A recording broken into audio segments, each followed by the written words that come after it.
Welcome to the Metaphysical Manifesting Podcast with intuitive lightworker, national speaker, metaphysical teacher, and best-selling author Lisa Kessler.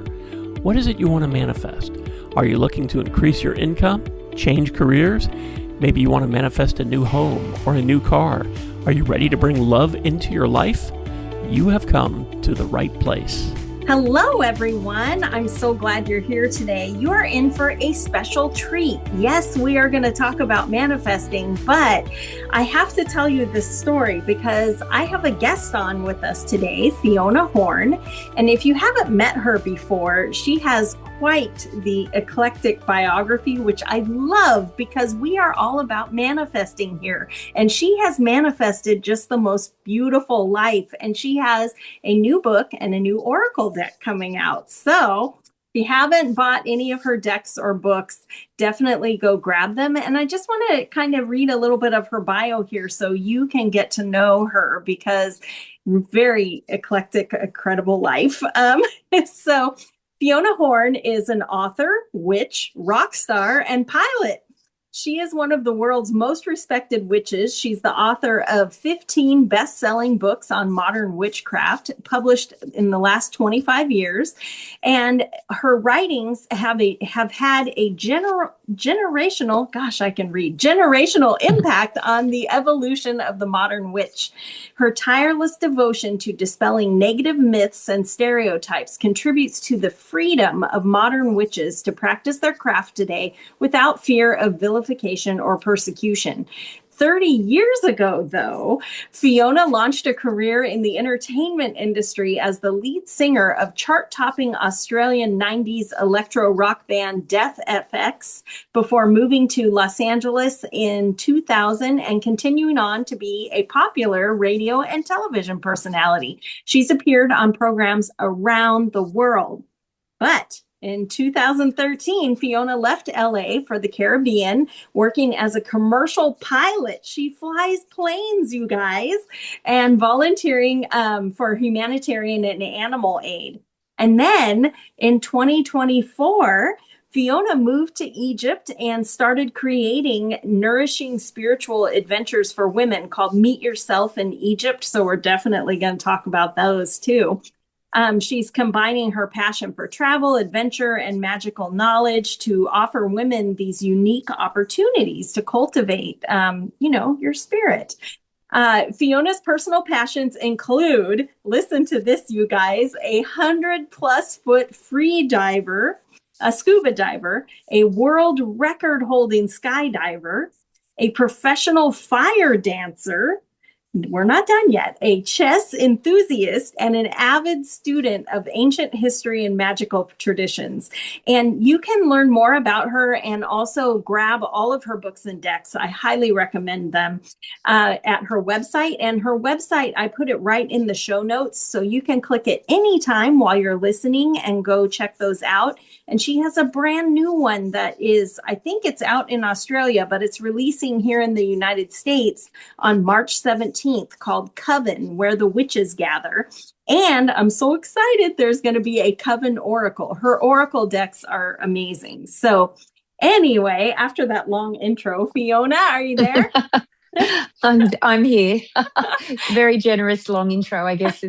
I have kind of, when I listen to it like that, I go, oh, goodness, that's been a lot of stuff. You've done a lot of things. There's one thing I can say I haven't done, and that's I didn't get married and raise a family. I didn't have kids. Oh, you never did?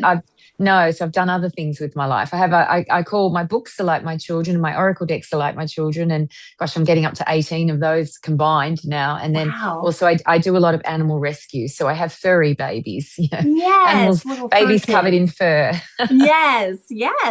Well, I had told you before we started, but when I do manifesting work, cards are a big part of it. I've actually written a book on tarot and I pull tarot cards, and we use it when we're trying to figure out the energy of the month and what what might best suit you for that month.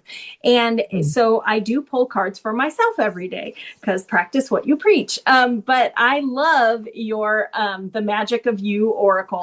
And that's my very first oracle. Yeah. Oh, it's so wonderful. And any of my clients who are listening know, because I made them all go buy it.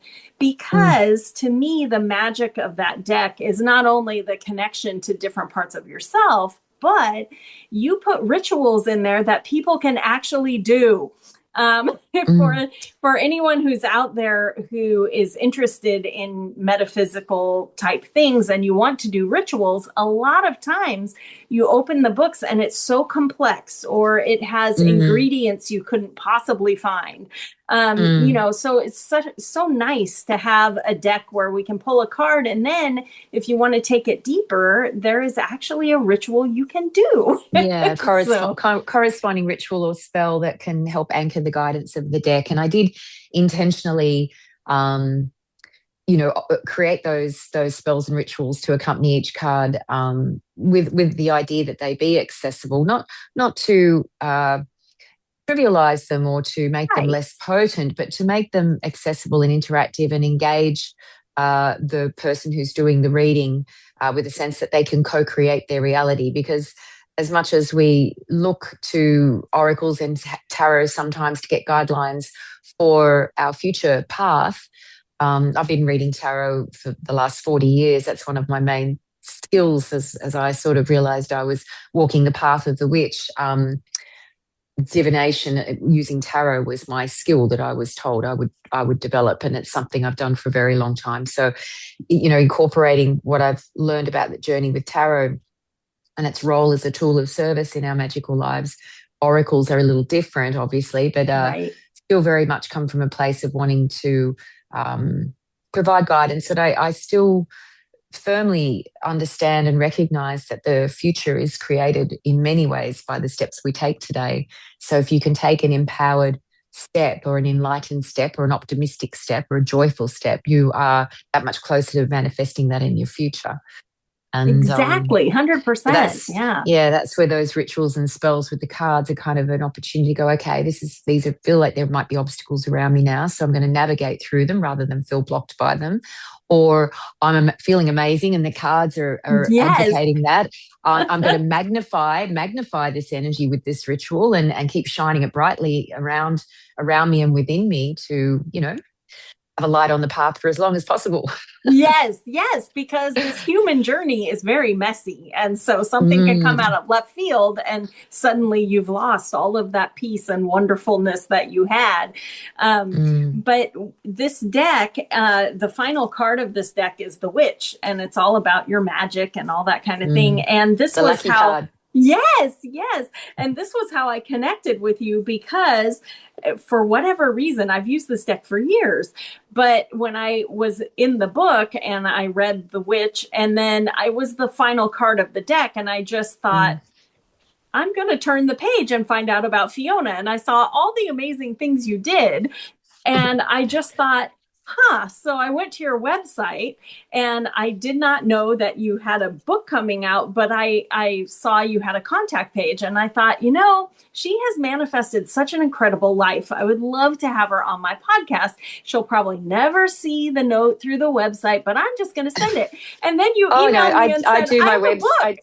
Yeah, it's literally the books, like my whatever it is, 18th book. I've honestly lost count, but no, I do my website and my socials myself. I'm kind of a one-woman show at the moment, so I see everything. And I saw your lovely message, and I thought, how beautiful you've reached out, and here we are. Yeah, but I think that it's really cool when you are willing to trust your intuition and take a step. You usually can discover why.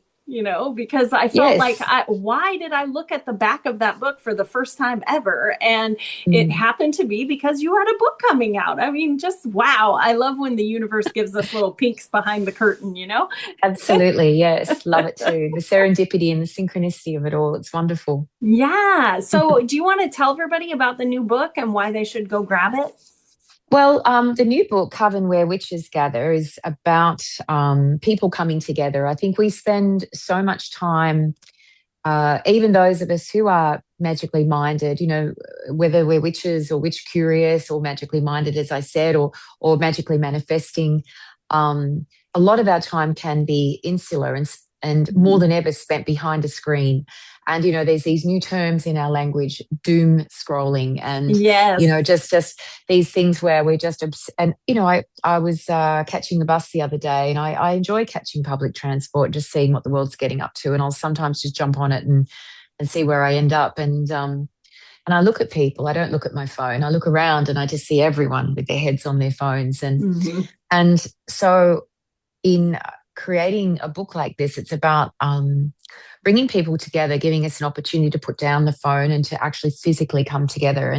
And there's ceremony, ritual, celebration, ideas for how to do that. Whether you were interested in actually creating a coven, which is a dedicated magical working group with certain structure and elements to organizing it and different activities you can do as a group, or whether you're seeking to have a sort of more of a magically minded witch curious thing where you just want some tips like, oh, I'd like to put a goddess gathering together every month, and what foods could we eat and what activities could we do? And, how would I maybe make it a little bit more than just the setting on the dinner table, but create a magical space too, so that people felt when they walked into my home, like there's all tips for that too. There's tips for certainly anchored in a witch's life, because I've been a declared, I guess, I'll just say self-declared or acknowledged magical witch-like person for many, many decades now. I mean, I came out of the broom closet, as I call it, in the 90s. Back in the 90s, 1998 was when my first book was published, and witches were very popular then with TV shows like Charmed and movies like Practical Magic 1. Now Practical Magic 2 is coming out. I know, I can't wait. Yeah, me neither. It's going to be so much fun. And it's, the witch aesthetic, the massive nature of witchcraft now, the billions of views on TikTok, the hashtags, all of the things. And I've been watching this with interest at how the community has grown and the attitude towards what is a witch has shifted and expanded and stepped away from a lot of the misconceptions. There's still a Hollywood element to it, but very much people understand it's a bona fide magical path. It's worthy of respect. It's in the US Military Chaplain's Handbook for rites of passage and things. It's like it's a subject matter that affords respect and the right to practice. So it's not a dirty word, It doesn't mean a woman who's a problem or anything, even though I sometimes hear it being used, misconstrued. But my whole point is, as a witch who came out of the broom closet and has been talking about this for a long time and has had a coven, and I talk about that in the book where it was a dedicated magical working group.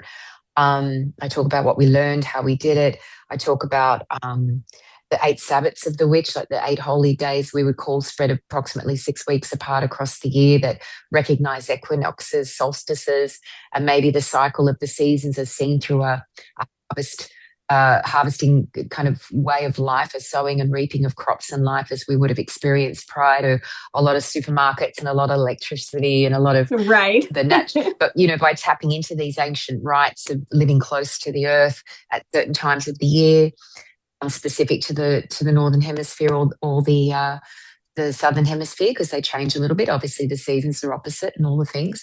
But guidelines for people coming together like that, guidelines for dealing with the politics of group, group connections.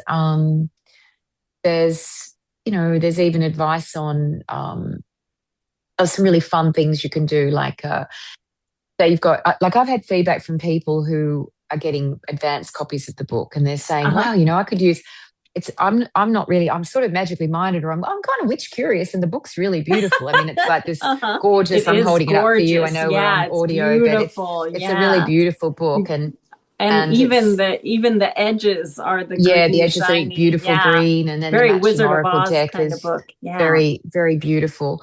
I'm very blessed to have these beautiful, amazing babies that my publisher puts out. The illustrations inside and the design inside the book's just really stunning. I mean, it's yes, it's beautiful. Some of All the framing around the pages. Yeah, the framing and the plates. Very nice. It's actually designed on a 16th century magical text that was seen in a museum by my publisher in Italy.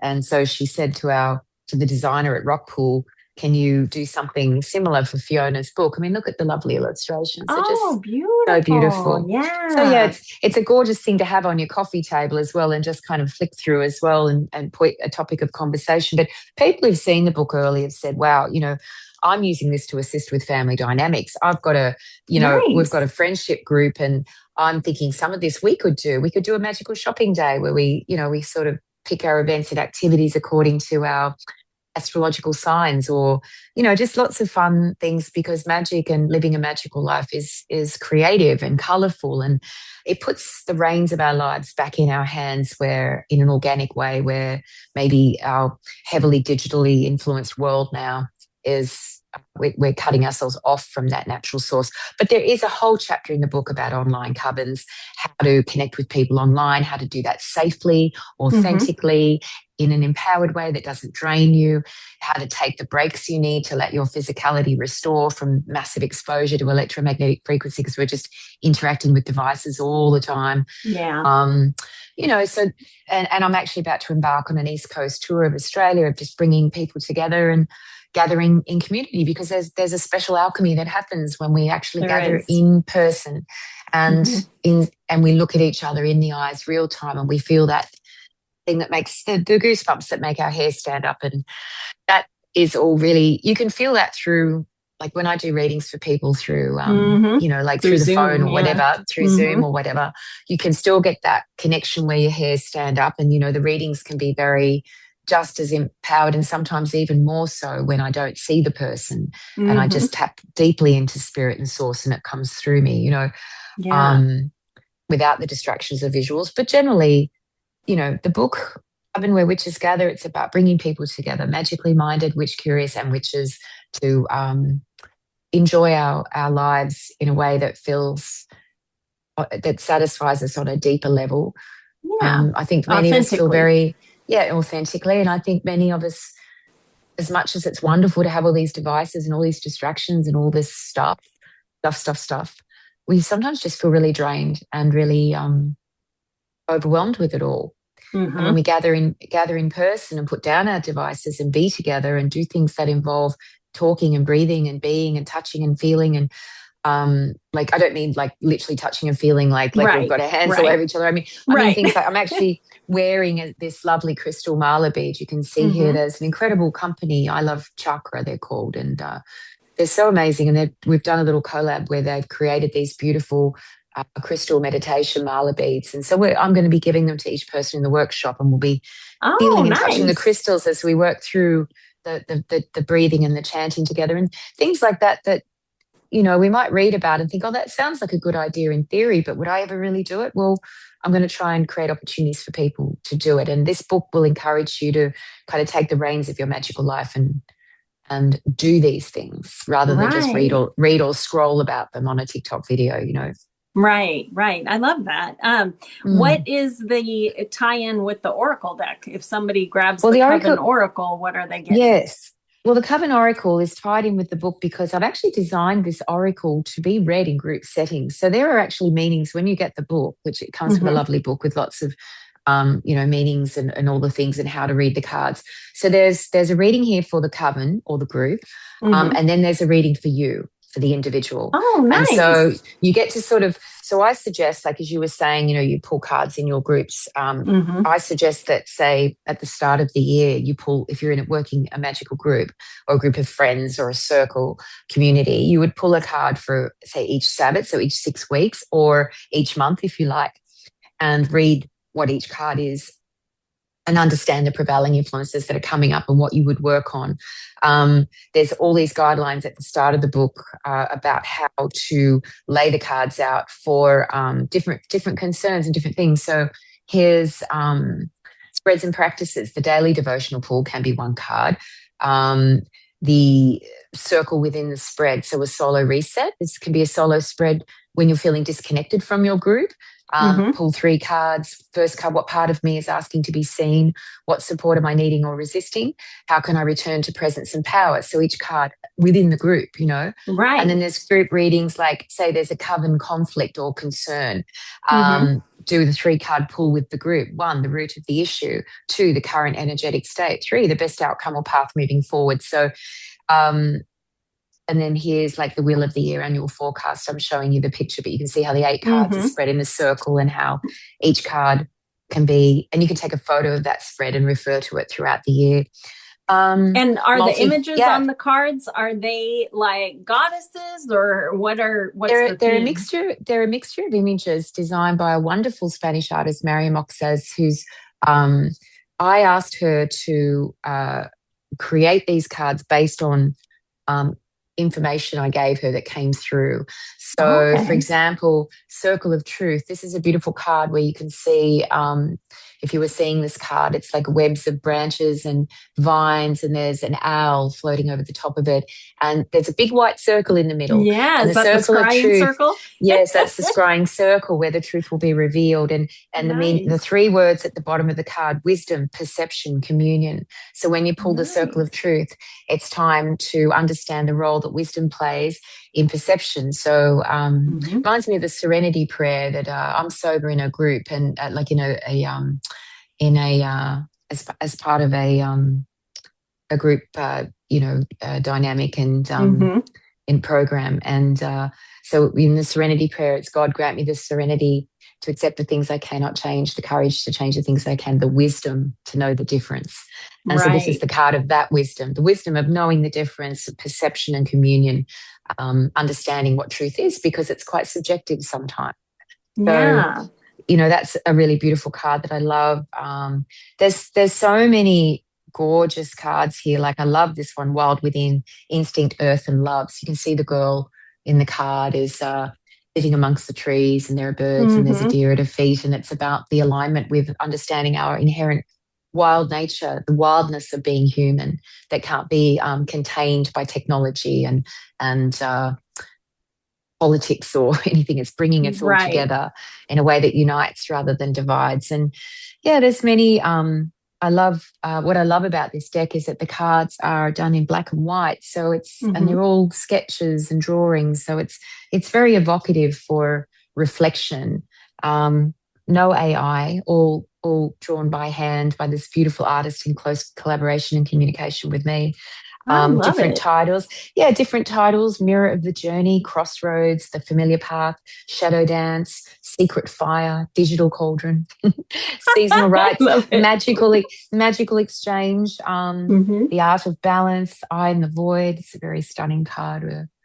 Oh, that is nice. Yeah. So this is like my 5th oracle. Magic of You was my first, and that came out in 2017. I think was the year that was released. In having the opportunity to do more oracles with my publisher, it's like, what is coming through? What is the service I'm meant to provide now? Like, where can I be useful to the community? And it's a community that I can say I helped establish because I was out there in the 90s, kind of doing the interviews on TV, doing all the things, the early days before social media. Where to talk outwardly as a witch carried quite a bit of risk, and I lost a lot of jobs. But I remember when I started flying airplanes for a job, my boss saw that I had written many books about witchcraft, and I'd passed my check ride, and I was going to be starting this job flying this airplane, and he said, I saw your social media, and you've got a book about witchcraft. So you call yourself a witch, do you? And I said, and I'm literally in the airplane about to take off for this check ride. And that's right, it was just before I'd passed it. And I was doing the check ride with my boss for Part 135 operations, which is on-demand charter. So, and I said, I'm literally at the runway, and he said, just holding for takeoff. And I said, yes, sir, I do. And he goes, well, I don't care what you call yourself, as long as you fly the plane safely and you don't break anything, and you bring us back and pass the check ride. And I was like, okay, sir, no pressure. And then I did. I passed the check ride and got the job. And I ended up being the most requested captain for my airline that I flew for in those 2 years I worked for that company before COVID. which kind of put a dampener on my flying career. But I used to make a little joke and say it was obvious up level from the broomstick, to go to airplanes. A lot more comfortable. You can fit more people on them. They're climate controlled, Right. So, I love that. Yeah. Well, I guess in just, offering the cards, offering the books over the years, it is about being of service. And I think that a modern witch, I guess what I talk about with my books and craft is that I learned this some time ago, that the most potent comprehension of power is not the power you have to get things, it's the power you have to give. Mm-hmm. If I measure my worth and my wealth by how empowered I am to give, then that is actually a greater show of magical. Right. I totally agree. And I love that you have fully surrendered to all these different chapters of your life, being a rock star, being an author, flying airplanes, and now you do tours of Egypt, right? People can go on a retreat with you to Egypt. Well, a couple of things. I don't actually call them tours, and I don't call them retreats. I call them expansions. And expansions. The ladies, okay. Because we're not retreating, we're expanding. And the ladies who travel with me are not tourists; they are my guests. Mm-hmm. And so I curate very bespoke experiences for my ladies. So I've been offering Meet Yourself in Egypt since 2024, April of 2024. This year, coming up to the third year of offering it, I have a wonderful group of women coming to Egypt in October through November for 16 days. Wow. There's still a few places available for ladies to join. I do things like I moved to Egypt in 2023 because it was a calling by an ancient Egyptian goddess who spoke to me in English and said, you need to bring women here and teach them these things and facilitate these things. And so I very much in meditation and reflection followed that lead that she gave me because I had gone there myself to Egypt on a kind of bucket list travel experience and realized this calling was coming through, and didn't have a business plan or anything, just basically offered it from the heart, announced it on my social media, and immediately ladies came. So I knew it was the right thing to do. Right. I do things with there's a lot of people traveling to Egypt now, a lot more than even just in the last few years. The Grand Egyptian Museum's opened. It's the world's as a turn to Egypt. People are confident that the stability of Egypt as a country in North Africa, which is, sort of MENA, North Africa, Middle East, is very stable and safe to travel. I love living in Egypt. I find the people are amazing. It's just how you present yourself with cultural respect and learning a bit of Egyptian Arabic and just working within the world that is theirs and remembering that you're a guest in the country. And I offer that same experience for my ladies where I bring them in as guests, not as tourists. So we do the bucket list things, but we do it a bit differently. For example, with the Great Pyramid, I rent the Great Pyramid for 2 hours. So we can go there for a private experience. And I take the ladies up into the main chamber. We go in at night after opening hours, and I offer a sound healing ceremony inside the Great Chamber, the main chamber of the Great Pyramid. Sunrise at the Sphinx. I also rent the Sphinx for an hour. Oh my gosh. So we can go there and be there alone in the morning, and I offer a ceremony and meditation between the paws of the Great Sphinx, which normally you can't go and stand down there. But I create that opportunity. And then there's other privates, as they're called, I offer for the Osiris in Abydos, which is a very, very potent place, incredible energy and very interesting structure, and moving through those underground structures there is remarkable. And I offer ceremony there. When I offer ceremony, generally what I do is use the hieroglyphics that are already carved into the walls around us, or the mythology of the associated gods, so say the Osiris, the Siren, and to a degree Set, and the battle between them, and the understanding of the rebirth that comes from descending into the underworld, and which the Osiris in many ways carries that journey. Also Dendera, the Temple of Hathor. I also rent that, and we go there in the Wow. evening, and it's one of the most stunning temples for art and for the energy of Hathor, the goddess of love and music. And it's very, I plan everything so that it's an unfolding story for my ladies. And we also go to many places that are off the main track, I'd say, lesser known sites that carry incredible magical and spiritual potency. And everyone who attends a Meet Yourself journey in Egypt, many of the ladies have come back and traveled with me a second time and even a third Wow, to continue the journey. So I'm really touched that what I've created from my heart, and I guess with the knowledge I have working professionally as a pilot for so long in the transport industry, I just understand how travel works and how to do it. And plus, being a rock star and being on stage in front of people for so many years, you understand the dynamics of, bringing people together and creating, beautiful energy together. And I also have a very strong ethic of working with women entrepreneurial efforts, women forward efforts in Egypt. And we don't do anything that hurts animals. So we don't ride camels around the Great Pyramid, but we do ride camels further south where they're treated a little better. Okay. I sort of try to bring a lot of integrity and conscious respect into the space. And when women join, I also have a Facebook group that I start a few months before that we travel together. So I can put a lot of information up there, private group. We get to know each other a little, and everyone comes into the space feeling empowered. Yeah, and I've had a lot of women travel with me who maybe are a bit nervous about traveling and don't want to travel on their own. So I create an environment where there's a lot of autonomy and sovereignty within the group. Time to be alone, time to reflect, time to, integrate, meet themselves, put aside the roles, the wife, the mother, the employee, the sister, the whatever, and just arrive as individuals. And that's been a really beautiful thing to see people's lives transformed. And I now offer the expansions in Bali. I did 2 in Bali last year, which was just so beautiful. And I have another one that's actually sold out coming up in May. And then I'm very excited about offering one in Transylvania now in September. What? Because yes, meet yourself in Transylvania. And I'm super excited about this because, again, I only offer these expansions where I have a definitive connection. So I'm adopted, and I found out more about my bloodline, and my bloodline is Transylvanian through my great-grandfather, father.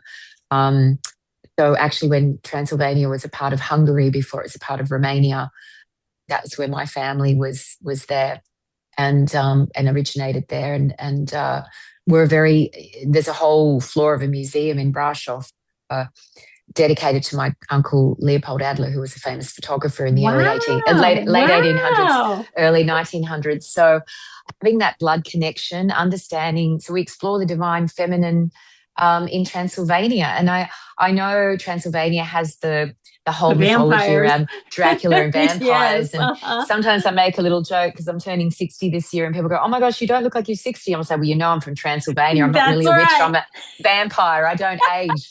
But that's a joke. That's a joke, But the serious thing, I know I'm talking a bit about it, but I'd just love to share this with your listeners, because I think what I try to offer with the Meet Yourself journeys is a different way of viewing the world. We might think something is one way, and this is about manifesting too. You might think, "Oh, this has got to happen this way, and it can't ever change because it's always been this way," or I've got all this against me, or whatever, or all this has been established for decades. How can I even compete with that? But what's interesting, say, here's an example, tying it in with Transylvania. Bran Castle is one of the most stunning Gothic, amazing buildings. It is supposedly where Dracula lived, and Bram Stoker, he never went to Transylvania, but he used that castle, an image of it, as inspiration for his writing of Dracula. So that's where the myth, the kind of origins of that kind of got attached to that particular building. But there's an even more fascinating Gothic pop culture love story to do with that building than Dracula. And it's to do with a woman, Queen Marie. She was from Scotland originally, and she married the King of Romania in, I guess, the early 1900s. And she, I think it was 1930, she bought Bran Castle. and took ownership of it and turned it into a celebration of the divine feminine. She planted out the gardens. She redecorated the whole place to be beautiful and luscious and a celebration of her femininity. Her daughter, Ilona, she was very much, Queen Marie was very much a feminist, and in a time where that wasn't really known to be. Her daughter, Ilona, was a ship's navigator and was a very, very, like similar to being a pilot now, like, or an Amelia Earhart pilot. She was pilot of ships. And so these women were like, Queen Marie raised her daughter to be a very progressive young woman. Queen Marie took a role when Romania was, the land was being all divided up. She went to France and petitioned to France to let Romania have more land. I mean, she was a queen of the people. They loved her. She would dress in peasant clothing and be in her garden tending to her roses and to align herself with the life of Romania. So she loved the castle so much, invested so much of her love for nature, her love for the divine feminine into the space. So when she passed away, she was actually at a different location on the coast. But she told her daughter, Ilona, because she loved Bran Castle so much, she asked that her heart be interred there.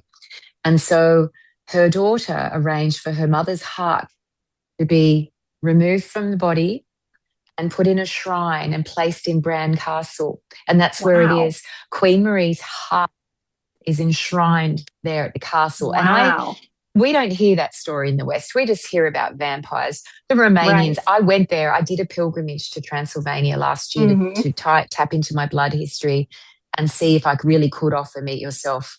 Would it be the right thing to do? Is it aligned? Is it authentic? And I got a very strong spiritual push to say, yes, bring the women here, awaken the divine feminine here, heal the witch wound here, because there were many hangings of witches in Transylvania.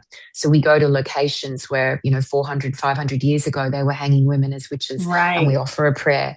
And we go and see Queen Marie's castle, and we won't be talking about Dracula. We will go and pay homage to her heart.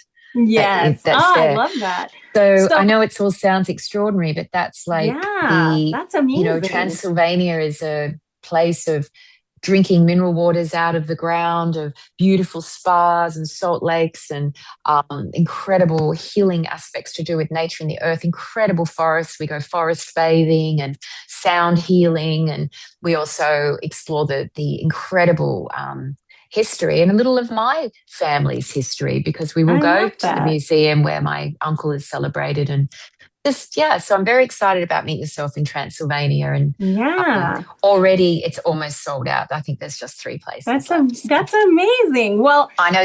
Sorry, Lisa. I know I went on a tangent then, but I just love. I'm very You intrigued. might have to edit that down a bit. No, I'm very intrigued, but I wish I could stay and talk all day. But if somebody gets excited and they want to go on one of the trips, do they just go on your website and contact you through there? I think that's the easiest way to do it. Okay. If they go to FionaHorne.com and just have a little bit of explore, you'll see travel in the menu, and you can click on that, and the Meet Yourself travel thing, and that takes you. But it's all on the homepage as well, and certainly by going to my Instagram, which is at Captain Fifi, which is my pilot handle, Captain Fifi, FIF. Love it. And then Facebook is Fiona Horne Official. But the FionaHorne.com website has links to everything, and I build that website myself. So take a little bit of time exploring it, click on some links. There are easy ways to email me directly if you want to, find out more. Go through that contact form. Just go through the contact form is one way, and also just any of the banners you see. If you click on those, it'll come up sending me an email, and you can ask me any questions you have. Perfect. About travel, about coming to travel. Yeah, thank you so much for being here. It was fantastic meeting you. And everyone who is listening, go pre-order Coven, Where the Witches Gather. And it sounds like you need, or at least I need, that Coven Oracle. So be sure to check those out. And thank you so much for being here, Fiona. It was great chatting with you. Thank you so much for your generous time. Thank you. Thanks for listening to the Metaphysical Manifesting Podcast with Lisa Kessler. If you have questions or comments, or if you'd like to work with Lisa to manifest your dreams, you can connect with her through her website at metaphysicalmanifesting.net. That's also where you can claim your free weekly tarot reading and manifesting tips. Make sure you subscribe or follow the Metaphysical Manifesting Podcast on your favorite podcasting site so you never miss another episode. As Lisa likes to say, we can make magic when we bring the universe into the equation. Remember, you don't have to do it alone. If you'd like more information about Lisa, Metaphysical Manifestation Mentorship, or the Manifesting Magic Mastermind, visit her website at metaphysicalmanifesting.net.